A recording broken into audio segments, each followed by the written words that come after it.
నమస్తే అండి. Welcome to సనాతన స్టోరీస్.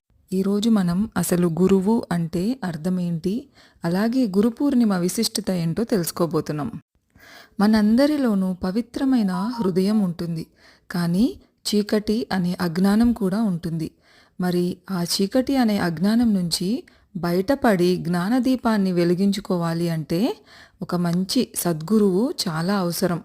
గురువు అంటే బ్రహ్మ, విష్ణు, మహేశ్వరులు ఒకటై జన్మించిన రూపం. అంటే సాక్షాత్ పరబ్రహ్మ స్వరూపమే గురువు.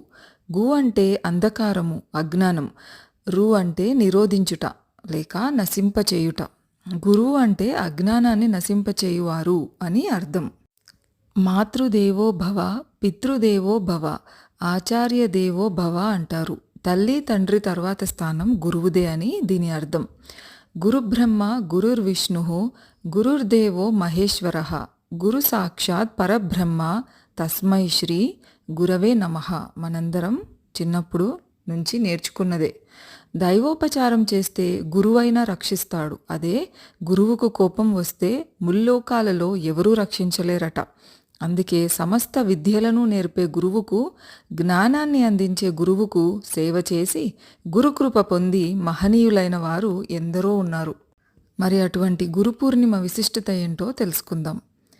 వ్యాసం వసిష్ఠ నప్తారం శక్తే పౌత్రమకల్మషం పరాశరాత్మజం వందే శుకతాతం తపోనిధిం.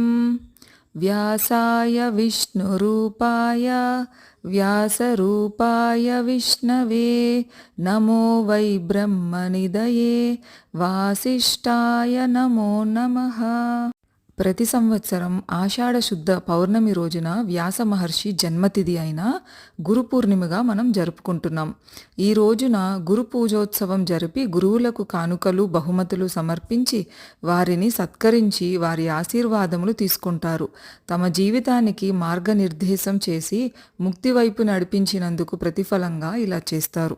గురువుల పట్ల ఇదే గౌరవం అన్ని వేళలా పాటిస్తున్నప్పటికీ ఈరోజు వ్యాస మహాముని పుట్టినరోజు కాబట్టి దీనికంత ప్రాధాన్యత ఉంది. మన సనాతన ధర్మంలో గురువును భగవంతునికి భక్తునికి మధ్య సంధానకర్తగా భావిస్తుంటారు. మరి లోకమంతటికీ జ్ఞానాన్ని అందించిన గురువు వ్యాసుడు కాబట్టి వ్యాసుని జన్మ తిథి అయిన ఆషాఢ శుద్ధ పూర్ణిమను గురు పూర్ణిమగా జరుపుకోవడం ఆచారమైంది. మిగతా విశేషాలు పార్ట్ 2లో కంటిన్యూ చేస్తాను. ఈ వీడియో కనుక మీకు నచ్చినట్లయితే లైక్ చేయండి, మీ ఫ్రెండ్స్ అండ్ ఫ్యామిలీతో షేర్ చేయండి. అలాగే సనాతన స్టోరీస్ పేజ్ని సబ్స్క్రైబ్ చేసుకోవడం మర్చిపోకండి.